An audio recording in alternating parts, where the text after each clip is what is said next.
Olá, queridos ouvintes do nosso CesaCast. Voltamos por aqui para dar andamento à nossa segunda temporada, que está trazendo discussões importantes e interessantes sobre o tema de carreiras em inovação.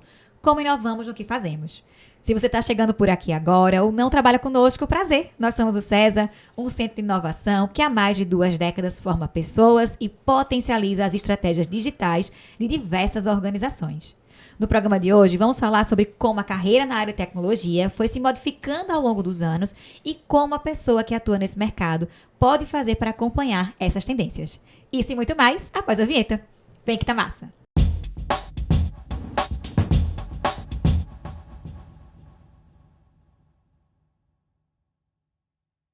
Graduação, certificação, qual é a linguagem da moda? Como está o mercado de tecnologia nesse momento? São tantas perguntas que a gente passaria aqui bastante tempo só levantando esses questionamentos. A tecnologia é uma ferramenta intrinsecamente ligada à nossa sociedade. Enquanto sua evolução representa um marco profundo em toda a história, a forma como a utilizamos gera sempre benefícios e desafios. Em um momento de desenvolvimento tecnológico acelerado, é fundamental refletir sobre quais são os impactos que isso causa em nossas vidas.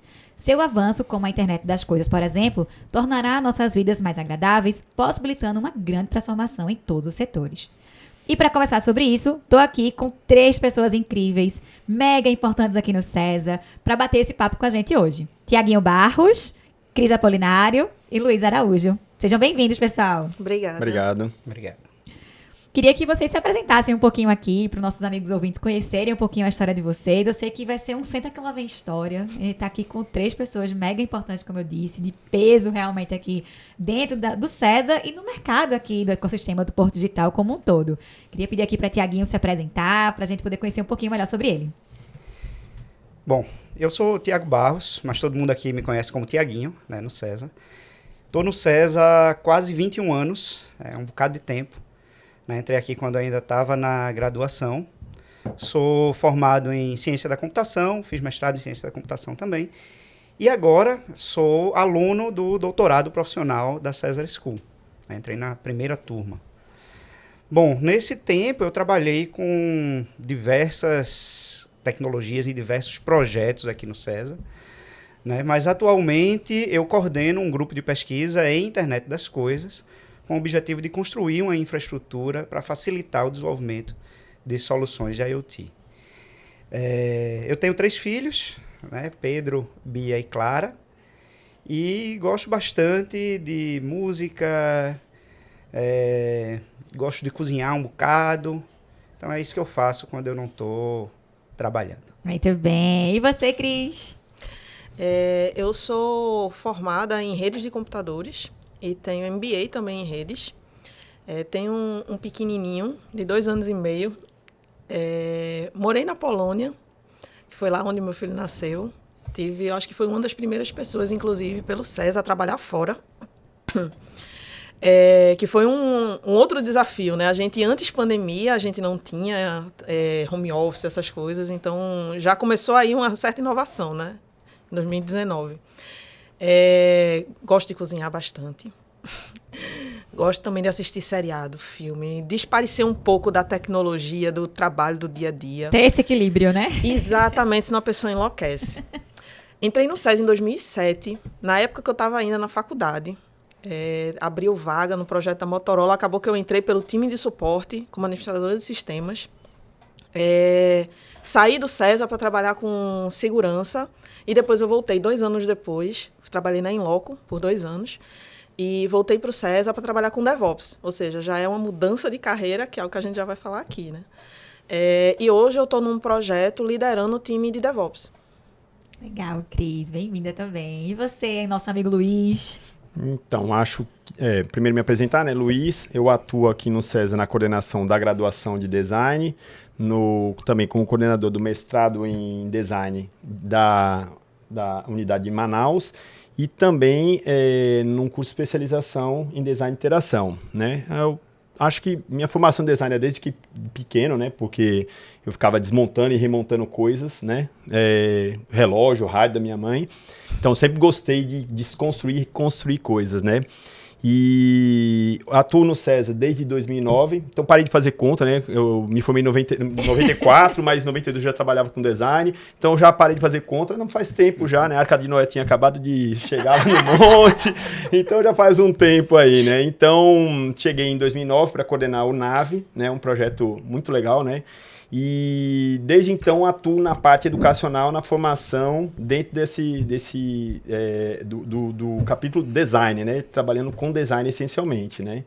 Então, essa é a minha atuação aqui no César, né? Formação em design. Legal, muito bom.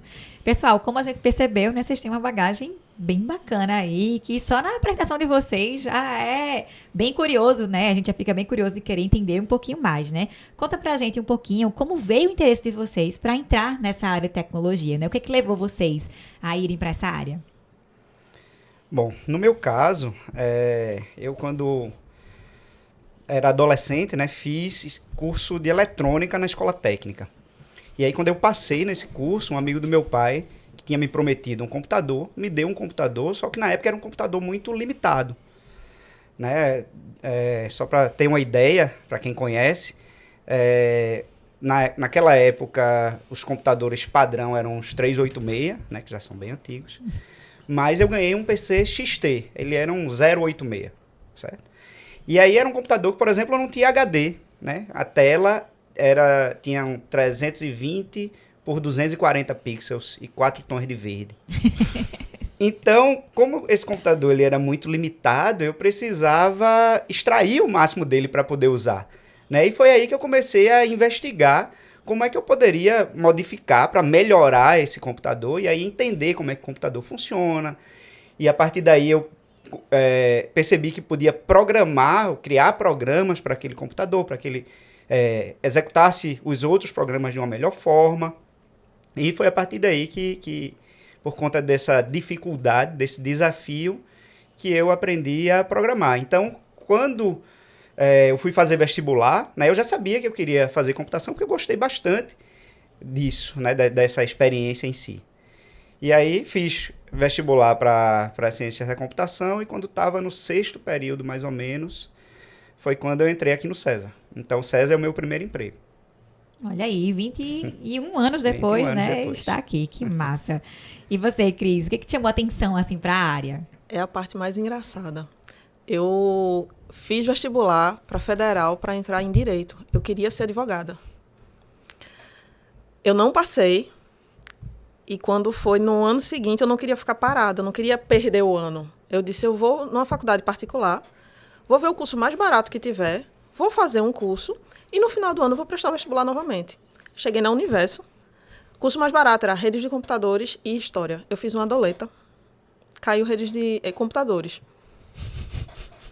Isso foi literalmente o acaso que trouxe, então, para a área de tecnologia. Exatamente. Exatamente. Eu parei assim, vou fazer. E depois que eu entrei na área, comecei a estudar. Com um ano depois, eu entrei no César. Estou na área até hoje.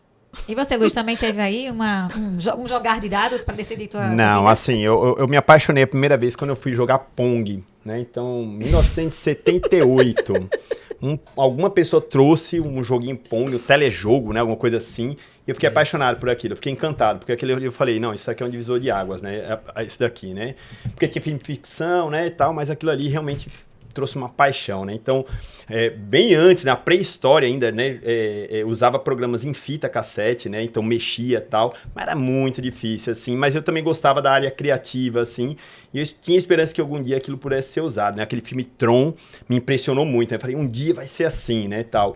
Então foi toda essa paixão, assim, pelo universo de ficção científica, games, jogar videogames, né, que tinha tela e tal, foi isso que me instigou muito, né? Então, quando eu entrei em design lá na Federal, eu gostava muito disso, aí o pessoal foi montar o laboratório de informática lá, né, que era informática na época.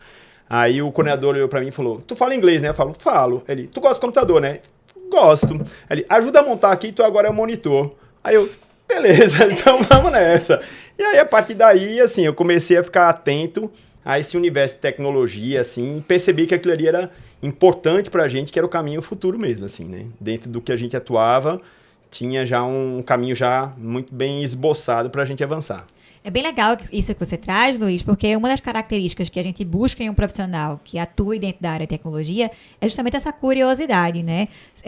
Olhar nessa possibilidade de você testar coisas novas, de você entender como se faz, né? Ter esse olhar curioso faz com que você tenha já uma predisposição, né, para estar dentro dessa área, né? Isso que você traz, Luiz, é muito legal, né? Porque você acaba trazendo o contexto de que teu pensamento aguçado para criatividade, né, para curiosidade, fez você ir dentro também desenvolver na área de tecnologia, né? Existem outras características que vocês acreditem ser importantes e que trouxeram também para a bagagem de vocês quando vocês decidiram entrar realmente na área de tecnologia? Por exemplo, alguma possibilidade de entender como se constrói coisas, como se desenvolve certos tipos de algoritmos? Isso também facilitou para vocês essa inserção? Bom, no meu caso, com certeza. Eu era meio feito Luiz, assim. Quando eu era criança, eu gostava de desmontar brinquedos, principalmente, para entender como é que funcionavam, né? Por que aquele brinquedo acendia ou se mexia, e como era o mecanismo que fazia ele se mexer. E aí eu montava robôs, e isso foi o que me levou a fazer o curso de eletrônica, né? Eu, na verdade, com 10 anos de idade, eu pedi de Dia das Crianças para o meu pai um curso de eletrônica por correspondência, que tinha, na época, o nome era Instituto Universal Brasileiro. Era um precursor do EAD de hoje, né? Só que era por carta, não era por vídeo, né? Então, você recebia o material, estudava, mandava as provas de volta, etc. Chegou no momento do curso que a parte matemática eu ainda não tinha a base necessária, né? E terminou que eu não terminei o curso com 10 anos de idade, mas com 13 ou 14, eu entrei na escola técnica e para fazer eletrônica por conta dessa curiosidade de como as coisas eletrônicas funcionavam. E aí eu acho que isso me ajuda um bocado na área de computação, né? Por ter esse background de uma outra área, da área de eletrônica, por exemplo, faz com que eu tenha um conjunto de conhecimentos que ajudem na hora da gente construir software e muitas vezes a gente constrói hardware também, né? Então, apesar de eu não ser um engenheiro eletrônico ou uma pessoa que consegue construir um equipamento eletrônico completo, mas eu tenho um conhecimento, um background de eletrônica que me ajuda bastante com isso. E uma outra coisa é que mais ou menos em 2010, a gente, na verdade em 2008 a gente foi para Curitiba começar a filial do César, a primeira filial do César, né? E aí a gente entrou num projeto que era muito de criação de produtos. Tinha uma parte de design muito forte. Então eu era a única pessoa de ciência da computação, o resto do time era formado por designers, e eu aprendi bastante técnicas e processos de design em si. Eu participava, né, porque precisava de gente também, dessas coisas, e isso me ajuda até hoje. Então eu acho que essa multidisciplinaridade ao qual você é exposto, você precisa aproveitar bastante, porque isso vai fazer com que você se torne uma pessoa mais completa no futuro. Vocês concordam com essa parte da multidisciplinaridade? Isso é algo que vocês também vivenciaram na carreira de vocês, Luiz e Cris? Sim. Por exemplo, hoje mesmo eu sou muito envolvida na parte de educação. Eu tenho trazido muito o repassar de conhecimento sobre tudo que a gente vem aprendendo para o time que eu tenho, puxando outros times no César. Coisas que dentro da empresa a gente aprende no projeto, mas que a gente também replica dentro de casa. Você deixar uma casa, por exemplo, inteligente, você levar o IoT para dentro de casa, você aprende muitas vezes isso no trabalho por conta de algum projeto, você vai repassando. Você repassa esse conhecimento para as pessoas. Então, assim, você já está em meio que um polvo, né? Você tem pernas e um bocado de canto. Você traz isso para o seu trabalho, você traz isso para formar novos profissionais ou melhorar profissionais que você tem. Você está em casa, às vezes, pensando besteira e você já começa a puxar, né? Tiaguinho pensa muito nisso, que eu sei. Ele gosta de fazer isso na casa dele. E eu estou começando a fazer na minha também, que poxa, isso aqui, eu posso automatizar esse tipo de coisa. Eu não trabalho com automatização para casas, mas isso já me dá um outro ramo de... Amplia tuas possibilidades, exatamente. Né? Eu trabalho com automação, porque DevOps também traz isso. Mas eu expando isso para outras áreas. Então, minha casa hoje, dá 6 horas da manhã, o ar-condicionado do meu filho desliga, porque eu quero que ele acorde. Por aí vai. Então, assim, multidisciplinaridade é importante, sim. Você ter, como o Tiaguinho trouxe, uma bagagem num outro campo é importantíssimo. Médicos, por exemplo, que entram na área de tecnologia. Você juntar saúde e tecnologia, o quanto a gente não cresce, o quanto a gente não ajuda pessoas com isso. Isso não somente saúde, alimentação, agricultura. A gente teve um projeto há muito tempo atrás, eu não sei quando acabou, mas eu acho que era Pivô Central o nome. Cara, esse projeto era massa. Você pegava, você ajudava a parte de agricultura, vamos dizer, em resumo, no Brasil. Você podia crescer muito, você levava tecnologia para lugares remotos, você podia monitorar esses campos. Então, assim, tem que ter multidisciplinaridade, tem que ter muitos... A gente consegue abranger tudo quanto é área dentro, com tecnologia. Não tem... Eu acho que não tem uma área hoje que a gente possa dizer, não tem como colocar um pouco de tecnologia aí. Todas elas vão. Do show. Eu, assim, primeiro falar com o Thiago, assim, quando eu assisti Toy Story 1, que tinha um menino lá que desmontava e fazia aquilo ali, eu fiquei com um trauma gigantesco, né? Eu falei, caramba, eu fazia isso, será que eu sou o Cid, né? Então, eu ficava morrendo de medo, assim, falei, caramba, qualquer dia eu vou levar um babau aqui dos brinquedos, né? Mas assim, só para somar a fala de Thiago e Cris, a questão do aspecto multidisciplinar, eu acho que não só é fundamental, como ele é super instigante. A área da gente, ela é uma área que gera uma curiosidade muito grande, assim, instiga no aprendizado constante. Então, olhar para as coisas, por exemplo, hoje você vai trabalhar com um projeto que você tem que ter outra base de conhecimento e você aprender sobre isso, soma. Eu acho que isso motiva muito, sabe? Sai daquela profissão. Eu tinha uma angústia quando eu era pequeno, tipo assim, será que eu vou trabalhar num negócio que vai ser só aquela coisa meio 1984, né? Ficar carimbando alguma coisa, assim, eu achava terrível esse cenário, né? Falei, não, eu quero ganhar o mundo, quero fazer coisas diferentes. Então, acho que isso de você aprender constantemente, você evoluir, olhar para trás e falar, pô, aquilo ali já foi, mas deu uma base, trouxe história, agora eu posso evoluir, ir para outro canto, eu acho isso fantástico. Outro ponto também que eu acho interessante é a possibilidade de experimentar. Né? A gente acho que essa área de tecnologia ela trouxe uma viabilidade da gente experimentar coisas, né? Antigamente, assim como o Thiago também falou, né? A questão de você pegar um brinquedo, desmontar, curiosidade, quando evoluir, aprendi a usar ferro de solda ou aprendi a fazer alguma coisa, esquematizar, desenhar, também fiz o instituto só que a parte de desenho técnico, né? Então você desenhar, esquematizar e era tudo muito engessado, né? Porque você não tinha ferramenta, não tinha recurso. E hoje em dia você cria, você tem um computador que simula, que te ajuda, que te auxilia. E isso é fantástico, assim, pensando em inovação, né? Que a gente tem a possibilidade aí gigantesca de criar, experimentar ali em tempo real, ao vivo e com baixo custo, né? Aí eu fico bem animado com isso. Na trajetória de carreira de vocês, muita coisa mudou na área de tecnologia, né? O Tiaguinho aí que venciou e vencia forte a área de computação, IoT, né? Cris na parte de DevOps, de redes, quando começou, Luiz, né, na parte de design. Em um cenário do mercado com tantas influências externas, como movimentações socioeconômicas, avanço da própria tecnologia em si, privacidade de dados, clusterização, inteligência artificial. Como é que o profissional, acima disso tudo, se mantém com um pensamento inovativo e sempre buscando se atualizar, né? Frente a tantas informações que tem, nessas atualizações que tem no mercado? Veja, Paty, é clichê, certo? Mas tem que ser dito. Aprender, o tempo todo. Veja, na era que a gente vive, a gente tem que estar sempre aprendendo. Sempre aprendendo. Quando eu comecei a trabalhar aqui no Cesa, a gente tinha um cargo chamado analista de requisitos. Era uma pessoa que conversava com o cliente para entender o que é que precisava ser desenvolvido no software. Isso era feito na fase inicial do projeto, né? A gente tinha um processo diferente do que é hoje. Então, essa pessoa trabalhava 1 mês, 2 meses no começo do projeto e depois ia para outro projeto, porque o resto do projeto a pessoa não ia contribuir em nada. E aí a gente passou a perceber que, olha, essa pessoa sabe computação, ela sabe programar. Por que ela não vira veste um outro chapéu, né, e passa a atuar de uma outra forma, numa outra frente? E a gente acabou com essas divisões. A gente tinha uma pessoa só para requisitos, uma pessoa só para arquitetura de software, os desenvolvedores em si, e de repente isso virou uma coisa só, e todo mundo podia fazer tudo. E na época isso foi uma mudança muito grande, né? Principalmente para as pessoas que já estavam acostumadas a essa divisão. Então, com isso, você pode perceber que o aprendizado e a modificação dos seus papéis ao longo da sua carreira acontecem o tempo inteiro.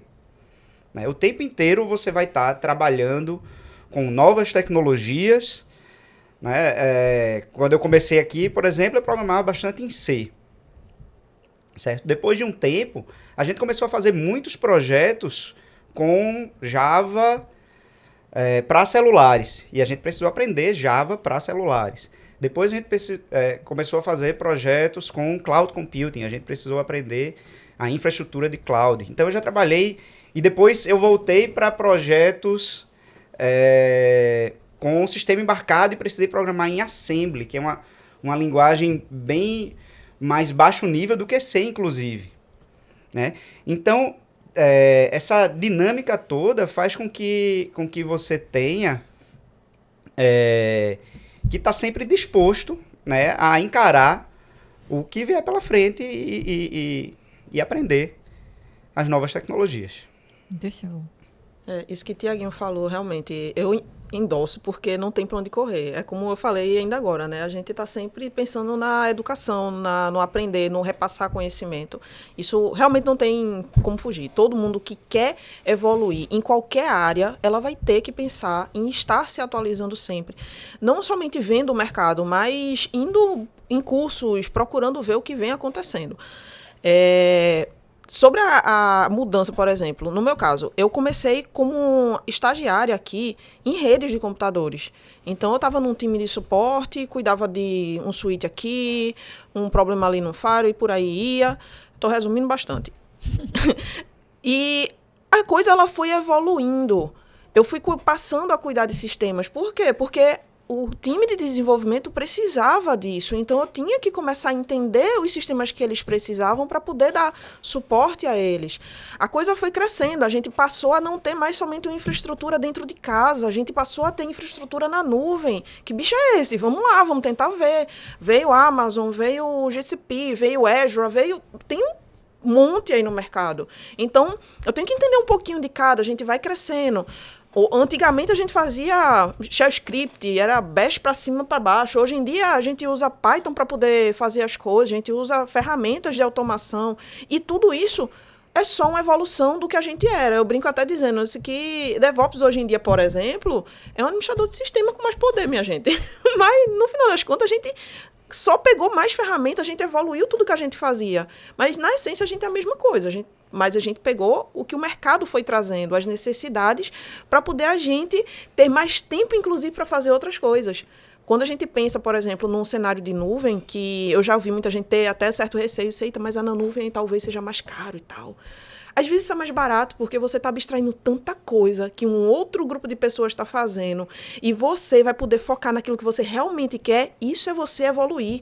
É você focar naquilo que realmente vai te dar mais retorno, naquilo que vai ser mais assertivo para você. Então, também tem que colocar isso na equação.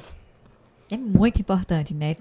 Atinar para isso, né? Faz com que você consiga, inclusive, ter um diferencial no próprio mercado. Sim. Porque te sai daquela ideia de estar estagnado, né? Estou fazendo só aquilo, as coisas estão passando ao meu redor, me circunscreve, tem influência, mas eu não estou me atualizando, eu não estou buscando aí me organizar, né? Por que tantas startups chegaram no mercado? Sim. Pela facilidade que a gente tem, por exemplo, de levantar uma infraestrutura.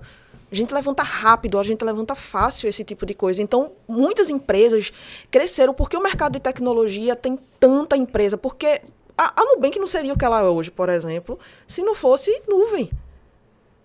E ela é uma delas.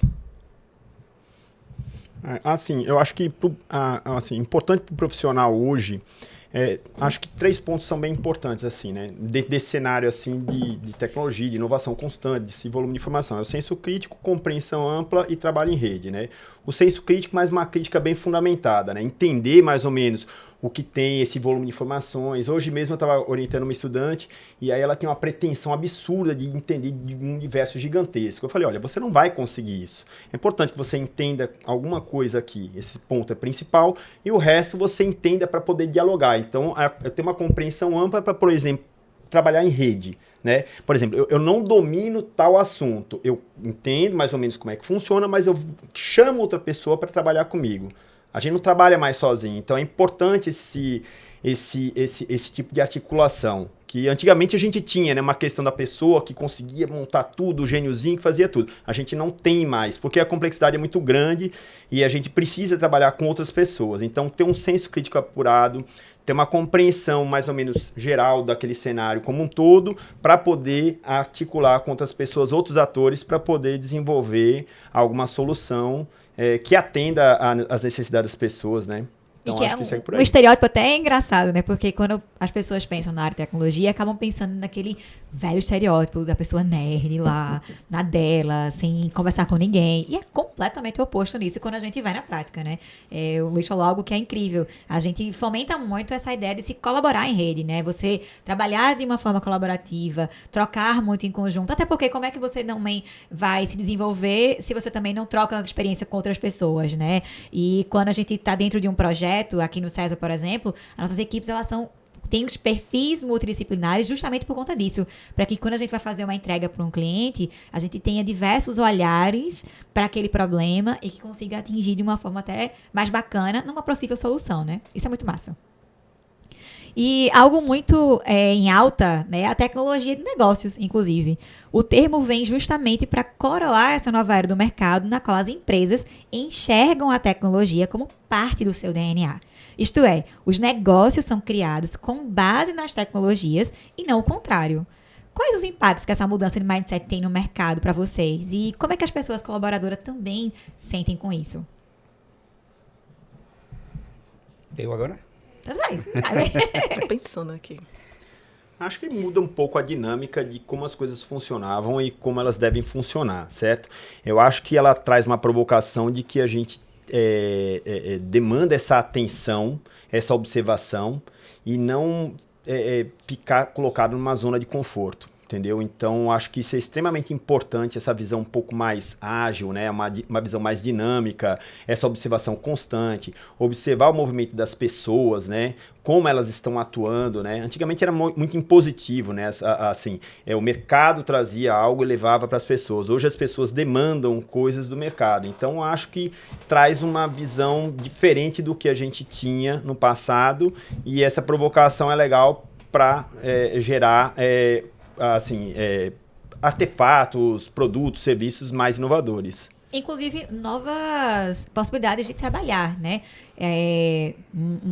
A gente, quando fala na tecnologia, a gente não está somente pensando em desenvolvimento, em design, em robôs, na parte de computação. A gente tem essa ideia cada vez mais de que a tecnologia está em tudo. Então, eu, como psicóloga, posso trazer, através justamente, como você falou, né, Luiz, da necessidade, de entender a necessidade do mercado, trazer a tecnologia para dentro das minhas atividades enquanto atividade de psicologia. Médicos podem trazer isso, inclusive, nas suas próprias clínicas, nos seus hospitais, né? Então, não pensar em como a tecnologia pode auxiliar simplesmente porque precisa se atualizar, mas está dentro do DNA de toda a organização. Isso é bem massa, né, quando a gente vai pensar. Veja, quando a gente estuda computação, né, a gente recebe computação como o fim. Né? A gente aprende como programar computadores, por exemplo. E isso é a nossa finalidade.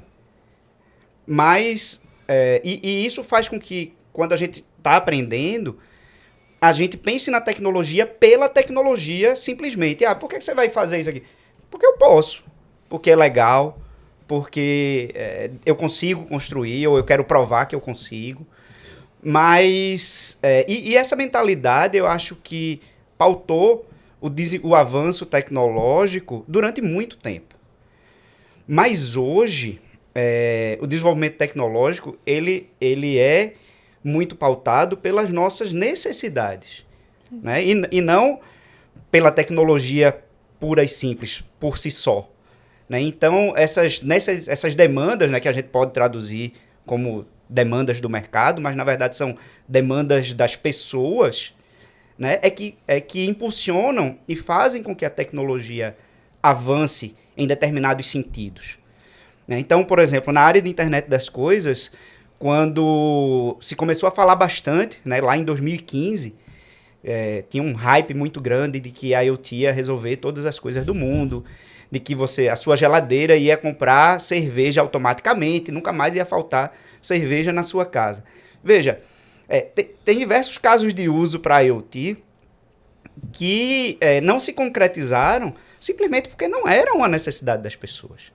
As pessoas inventavam a tecnologia pela tecnologia, mas a necessidade em si, o valor que aquela tecnologia traz para a pessoa é o que precisava ser avaliado.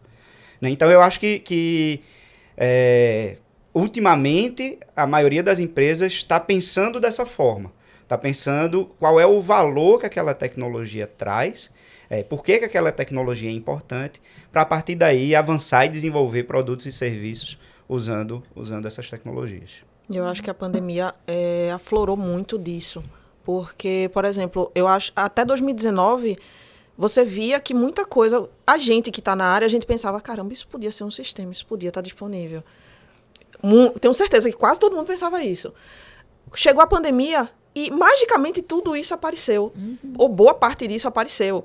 E o que eu fico pensando muito já existia o pensamento, já existia a ideia e a intenção. Talvez aquele projeto que tivesse ali no cantinho, quando tiver um tempinho, vai fazendo. Porque, do nada, assim, muitas coisas vieram. Principalmente coisas para o governo. Você vê que muitos dos sistemas, muitas facilidades vieram durante a pandemia, porque as pessoas não saíam de casa, não podiam, enfim. Então, começou a ficar disponível. Banco, hoje em dia muito antes da pandemia, mas muitos serviços de banco que você tinha que ir lá, hoje em dia você não precisa. E eu não estou nem falando de fintech, eu estou falando de bancos tradicionais. Sim. Você não precisa ir neles. Eu não sei o que é num banco há muito tempo. E durante a pandemia comecei a ver INSS, muitas coisas hoje em dia, que antes você só fazia no banco, hoje em dia você está fazendo remoto.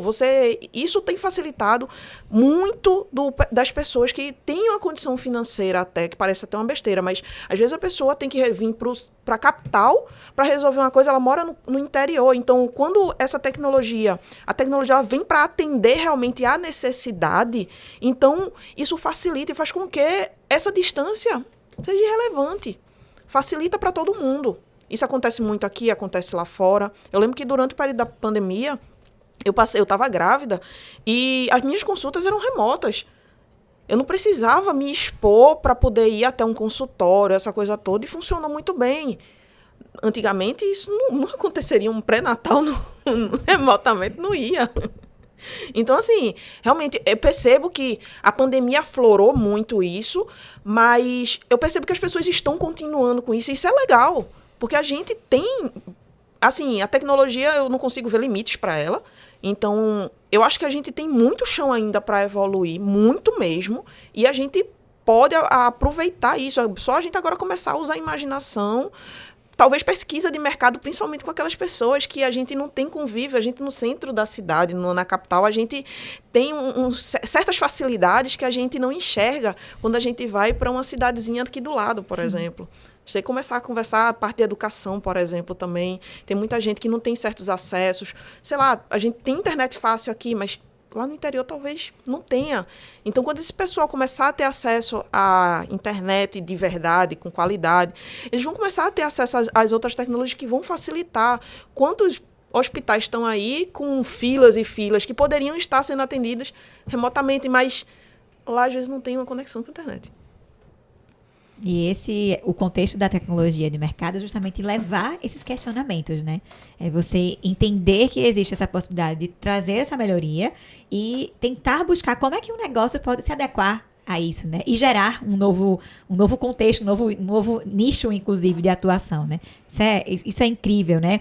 E aqui no César, porque nós somos um centro de inovação, né? Isso significa que estamos, de fato, no meio de todas essas mudanças, né? A gente tem uma quantidade de clientes atuando em subsetores, né? Diversos, inclusive. São mais de 70 segmentos, inclusive, desses clientes nessa atuação.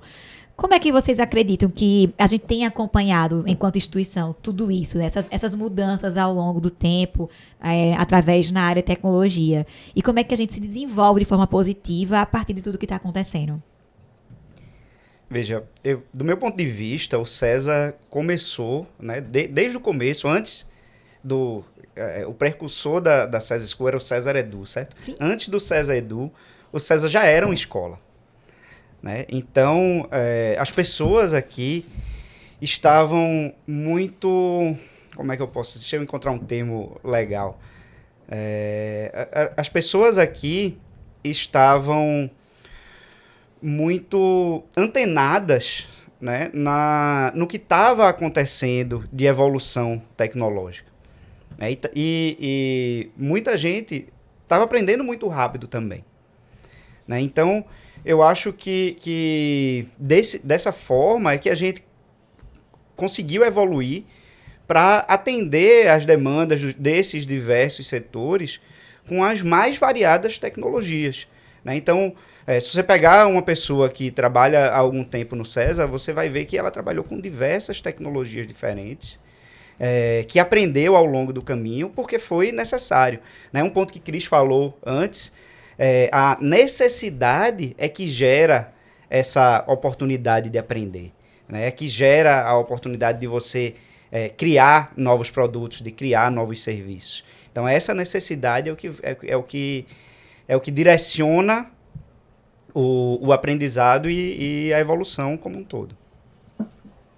E você for olhar, esses eventos que acontecem, e não somente na área de tecnologia, são eventos de, sei lá, uma exposição sobre carros futuristas, um evento sobre medicina.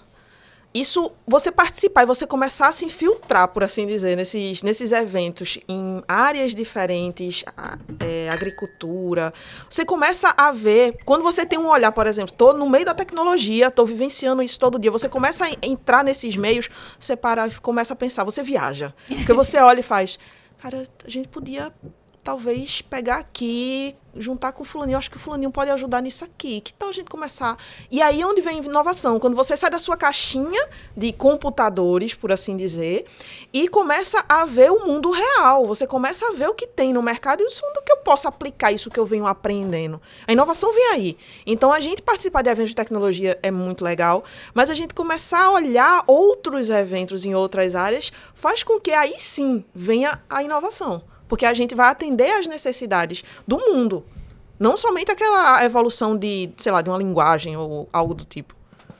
Acho que também um ponto importante é entender a contribuição que tudo isso traz para a região, né? Então, por exemplo, olhando lá para trás, né, quando eu me formei, era um cenário muito... Era uma terra abandonada, né? Que, tipo assim, não tinha muita perspectiva. E hoje a gente olha para cá, a gente conversa com os jovens, tal, quando eles olham para isso tudo, olha o que a gente tem feito aqui, né? Todo esse arranjo aqui e você perceber que as pessoas instigadas, motivadas, né, interessadas nesse cenário todo. Então, acho isso uma coisa muito legal e eu acho que isso favorece, né, o desenvolvimento da região, do estado, essa questão, entender, conversar, dialogar com essas tecnologias, promover essa cultura, eu acho extremamente importante, vital, né? Para a nossa soberania, né, para o destaque, né, num mundo que está todo mundo correndo atrás. Eu acho que isso é extremamente importante. Eu acho que é um papel vital para a região, assim, o que a gente tem feito aqui. E o César tem um compromisso de diversificar a receita, né? E o que isso significa? É justamente buscar esses novos tipos de perfis e também novos tipos de problemas, né? Por sermos um centro de inovação, a ideia é justamente atuar auxiliando os nossos clientes nos problemas complexos que eles têm, trazendo justamente possibilidades para solucioná-los. Às vezes nem eles entendem quais são os próprios problemas, né? E aí na discussão a gente traz as possíveis soluções. E isso é muito legal, porque justamente a gente vê como o profissional consegue estar atuando, por exemplo, no problema de um segmento na área de saúde, e depois ele pivota e vai para dentro de um outro tipo de cliente que é na área financeira, e outro tipo de cliente na área de laboratório de inovação. Essa possibilidade que a gente tem aqui enquanto centro nos permite justamente diversificar. E isso é muito amplo para os nossos profissionais, né? E já emendando, né, nesse comentário, como é que vocês, né, têm auxiliado as novas gerações, né? Especialmente o Luiz, que está diretamente voltado para a área de educação, a ter esse pensamento, né, de se desenvolver, né, de trazer, inclusive, para os filhos de vocês, essa ideia de também estarem se atualizando frente a tantas possibilidades. Então, assim, o desafio é grande, né? Que a gente concorre aí com um monte de recursos, plataformas e coisas interessantes, né? É diferente, né? Por exemplo, eu quero aprender isso, assim, tem aquela perspectiva, né, do estudante. Não, eu vejo no YouTube e faço, né? Mas aí é uma cultura muito copy-paste. Então, desenvolver o senso crítico do estudante, tipo, não é somente isso. Então, o que você pode fazer diferente? Eu acho que vai muito dentro dos soft skills. Acho que hoje, praticamente na essência, quando a gente conversa com os estudantes e trabalha essa perspectiva de competências, habilidades, que não é só pegar algo pronto, né? Pegar um chat GPT e fazer alguma coisa. E tá, mas o que você vai fazer? Vai fazer mais do mesmo? Você não vai criar nada novo? Essa provocação constante, eu acho que tem motivado os estudantes, né? Num mundo que tem um volume de informação absurdo, né? Tanta coisa aí, né?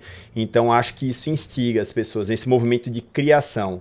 Né, que eu acho que é a raiz da gente, né? Que a gente lá atrás, a gente entrou nessa porque a gente gostava de criar, e eu acho que é isso que também instiga os estudantes. Não somente falar sobre a questão técnica, falar sobre o mercado, mas sim falar, olha, você tem uma capacidade de inovar, criar e fazer diferença no mundo que te incomoda. Então, acho que isso é um ponto bem motivador, assim, para os meninos. É uma coisa que eu gosto muito inclusive eu tenho feito bastante, é palestra, trazendo cases. Então, eu tento... E cases de mudanças, de migrações, mostrando o como era e o como está. Porque eu acho que dessa forma a gente mostra o quanto a gente vem evoluindo e o quanto isso pode até mesmo ser legal. Porque aí quando você consegue fazer algo melhor do que aquilo que você tinha, você vai ficar feliz, você vai ficar orgulhoso daquilo. Então, o que eu tento mostrar muito pro pessoal, principalmente com uma parceria que é dentro do César, mas assim, é uma parceria entre César e School, a gente levar para os estudantes da graduação. Então, por exemplo, como é que tirar isso de algo que está entranhado dentro de uma empresa, que está ali, sei lá, num servidor preso há não sei quanto tempo, e vamos levar isso, por exemplo, para a nuvem, que é algo mais novo e tal. Como é que a gente tinha, quanto a gente gastava de tempo de funcionário, de tal, de energia, e a gente levou para outro local. Tem muita gente que faz, caramba, não sabia que tinha tanto trabalho para manter, por exemplo, um sistema desse. E o quanto facilitou vocês mudarem, vocês aplicarem um tipo de automação, alguma coisa. Porque é tão transparente, muitas vezes, a gente ter isso hoje em dia, que as pessoas não percebem o que tem por debaixo. Então, eu gosto muito de fazer esse tipo de coisa, mostrar como é que a coisa foi crescendo, como ela foi mudando, e aí instigar justamente isso. Se a gente sair daqui para cá, daqui a um tempo, a gente vai sair daqui para outro local que eu não sei qual vai ser, não sei como vai ser, mas a gente vai evoluir aqui. Então, o que é que pode vir a mais? O que é que vocês também podem pensar? Quais ideias que vocês têm? Como é que isso aqui você melhoraria? E aí faz a pessoa parar para pensar um pouquinho e dizer, caramba, vamos pensar. Vamos ver o que a gente faz melhor. Porque a ideia é sempre essa, a gente vai estar sempre melhorando. Eu quero amanhã e eu espero que todo mundo pense da mesma forma. Nesse sentido, eu estou aqui hoje, mas amanhã eu quero algo melhor. Sempre assim para a vida. Porque é assim que a gente evolui. Pai, tem uma coisa que eu não disse quando eu me apresentei, é que eu também sou professor da César School, né? Eu sou professor do mestrado em design, apesar de ser de computação, desde 2000 e... esqueci agora, 14, eu acho. E nesse ano eu comecei a dar aula na graduação de ciência da computação.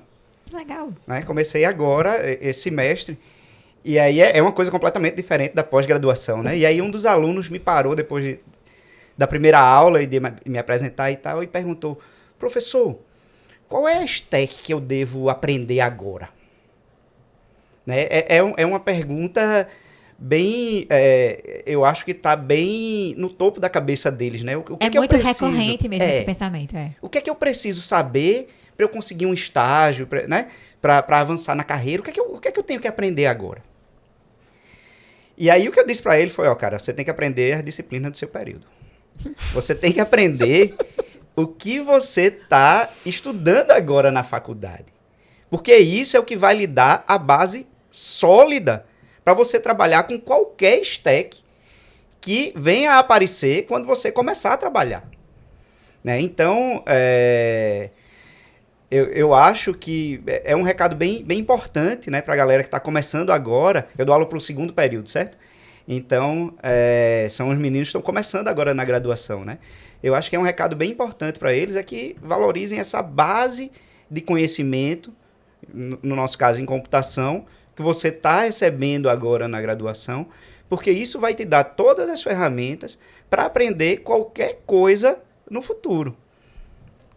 É incrível, é muito legal essas dicas que vocês dão, porque elas são atemporais, eu acredito, né? E que instigam muito, né, a esse jovem profissional, a esse aluno, a nova geração realmente, a perceber que as mudanças no mercado, elas vão continuar existindo e como que eles podem se adaptar, né? Tendo esse pensamento criativo, essa base analítica, esse investimento, né, no conhecimento de base mesmo e também esse compartilhamento entre as pessoas. Muito incrível.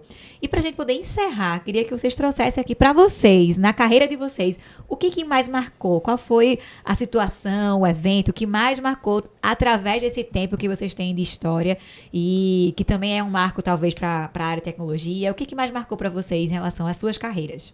Pode trazer algum exemplo que vocês passaram ou algo mais que vocês aprenderam? Eu acho que o mais crítico que eu passei foi quando eu tive que migrar os Faro do César numa sexta-feira, porque o pessoal estava caindo, literalmente, a rede estava caindo o tempo todo. E Tresso estava em João Pessoa, e ele disse, não, mas a gente não tem tempo para fazer isso agora, a gente vai ter que tentar levantar o Faro agora. A gente estava com a caixa nova, inclusive, do lado. Eu disse, meu amigo, a gente vai migrar esse negócio hoje. Eu viro a noite aqui, mas a gente migra esse negócio hoje. Ele, você tá louca? Chamei Elson, chamei André, os meninos tudinho lembram disso. Na época, meu marido hoje, mas na época era meu namorado, trouxe comida pra gente. A gente virou a noite porque ia migrar o Faro na tora, porque o pessoal já tava há 2 dias com a rede meio capenga. O Faro tava pedindo para ser migrado, pedindo aposentadoria, já tinha mais de 10 anos. E a gente vai migrar hoje. A gente virou a noite e migrou. Acho que foi o... Daqui do César, acho que foi o mais marcante. Porque teve que meter a cara para fazer. Eu acho que tem um monte de situação, né, que a gente passa, assim, de superação, que é massa, né? Principalmente aquelas que são cabulosas, assim, que a gente quebra a cabeça, que a gente, meu Deus do céu, onde é que me meti, né? Podia estar assim Netflix agora. Mas... eu acho que tem muita coisa legal, emblemática. Acho que tem um ponto assim que foi legal em educação, que foi trabalhar com as meninas no NAVE e num projeto que a gente desenvolveu, que era assim, convencer as meninas a desenvolver um jogo para crianças sobre economia de luz e água em casa, e levou isso para o Technovation, e as meninas acabaram ganhando menção honrosa e foram para São Francisco, assim, né, com esse projeto. E aí foi muito legal, porque o desafio era enorme, né? Porque primeiro convencer as meninas a entrar nesse universo de tecnologia. Porque uma queria fazer enfermagem, outra geografia, outra queria fazer outro negócio. A gente, não, venham pra cá que vocês têm talento, vocês têm todo esse poder aí na mão de vocês. Fizeram um projeto, trouxe uma repercussão enorme, assim, uma mudança, uma inspiração, assim, para muita gente que veio depois, do tipo, vocês são capazes, né? Eram meninas de escola pública, né? Tipo assim, adolescentes, e tipo, conseguiram um marco fantástico, não só para a escola, mas para o estado como um todo, assim. Foi bem emblemático, acho que para a região mesmo, assim, região Nordeste, né? Escola pública no Nordeste e tal, que ninguém acreditava, ninguém botava fé, e daqui a pouco as meninas estavam lá em São Francisco tirando foto com um monte de gente importante. Então isso daí realmente foi bem emocionante, foi muito casca grossa, né? Foi muito difícil, porque tudo que tinha que acontecer de errado aconteceu. Inclusive, a gente não conseguiu visto. A gente conseguiu um visto especial, que foi o embaixador americano que deu. E a gente teve que pedir intervenção até do governador para conseguir isso, para as meninas poderem viajar, né? Ficaram retidas lá, quase que não conseguiam entrar nos Estados Unidos. E a gente, no final, a gente conseguiu. Então, tudo que tinha dificuldade para jogar para trás, e elas não arregaram, assim. Elas confiaram na gente, não arregaram. E a gente chegou lá e conseguiu esse marco. Mas aí, realmente foi um marco, assim, que eu guardo para sempre, assim. Incrível. Massa, Luiz. Bom, o que eu acho, né, pelo menos para mim, aqui no César, é a capacidade que a gente tem de mudar e trabalhar com coisas diferentes. Entendeu? Como a gente falou, né? A gente trabalha com diversos setores.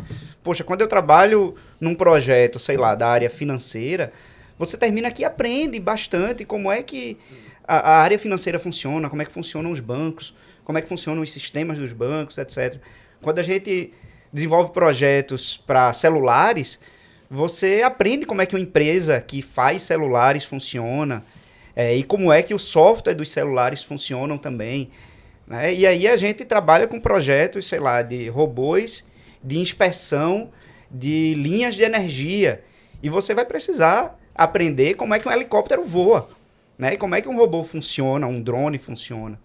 Então, essa grande diversidade de áreas e estar aprendendo coisas fora da área de computação, para executar os projetos é que eu acho que é mais marcante aqui no Cesa, sabe? A gente consegue trabalhar dentro de empresas multinacionais sem sair daqui, sem sair do Cesa, sem sair de Recife, e entender a cultura das outras pessoas, mas continuando na mesma empresa e carregando, né, todo o DNA da gente e deixando um pouquinho lá nas outras empresas também. Muito show. Boa, pessoal. Nesse bate-papo, pudemos entender um pouco mais sobre as mudanças na carreira tecnológica, quais os impactos que essas mudanças provocam nos profissionais e como provocaram, inclusive, aqui nas conversas que tivemos das carreiras das nossas pessoas convidadas. E como obter resultados positivos a partir de tudo que está acontecendo. É isso, chegamos ao final de mais um episódio do nosso podcast. Gostaria muito de agradecer a presença de vocês, foi massa. Tiaguinho, Principal IoT Technical Manager aqui do Cesa. Tiaguinho, deixa a tua mensagem aqui pra galera. Bom, eu acho que isso que eu falei mais no final é bom enfatizar, certo? Se você está na área de computação, foque em construir uma base sólida de conhecimentos. Se você tem essa base sólida, você entende como é que um programa executa dentro do computador, como é que um computador funciona, você vai conseguir trabalhar com qualquer tipo de tecnologia e com qualquer stack, né, como os alunos falaram, e vai ter uma carreira bastante promissora. Massa! Agradeço também a participação da maravilhosa Cris Apolinário, Technical Software Manager aqui no Cesa. Cris, e sua mensagem para a galera, qual vai ser? Independente da área que você esteja atuando, que você esteja querendo para o futuro, pense que você precisa evoluir sempre. Vai ter sempre desafio, você vai ter que todo dia tirar um tempo para estudo, para evoluir, porque nem tem área que você chegue e terminou uma faculdade e você está pronto. Ela vai sempre se renovar, ela vai sempre mudar e você vai ter que ir mudando com ela. E também agradecer ao Luiz Araújo, nosso querido amigo aqui, que é quase um comediante aqui no Cesa. Adoro almoçar com o Luiz, dou altas gargalhadas. O Luiz é coordenador aqui de graduação. E aí, Luiz, sua mensagem? Eu acho que manter a curiosidade, acho que é extremamente importante, uma crítica bem fundamentada, né? A gente tem tanta gente criticando só por uma crítica vazia. Eu acho que é importante a gente ter uma base de fundamentação, um aprendizado, né? É fundamental nisso daí. E experimentar bastante. Eu acho que o grande mal hoje é as pessoas entrarem numa zona de conforto, né? Tô pagando minha conta de luz aqui, tá tranquilo, né? Então, eu acho que a gente tem um incômodo nesse sentido, assim, de sempre querer aprender, tentar fazer alguma coisa diferente, até pra gente ter uma renovação, né? Não ficar somente naquela mesmice. Eu acho que isso aí é fundamental pra carreira. Muito bom. Meu feeling é que sobre essa temporada a palavra de ordem vai ser ensino e estudo. Então, a gente está aí com essa dica para vocês, pessoal. Continue investindo em si, estudando cada vez mais. E foi um prazer, um imenso prazer estar batendo esse papo com vocês. Obrigada mesmo por nos ajudarem a falar um pouco mais sobre esse tema tão relevante, né? Como a gente inovar dentro das nossas carreiras. E gostaria de agradecer também a você, nossa querida pessoa ouvinte que ouviu esse episódio, deixar aqui o convite para continuar a nos acompanhar nessa série sobre carreiras e inovação, seguir nosso podcast e acompanhar o Cesa nas redes sociais. Tem alguma sugestão, algum comentário a fazer sobre o nosso assunto ou mesmo uma crítica? Chega mais e manda um e-mail para a gente no podcast@cesa.org.br. Bora, Dali? Até mais!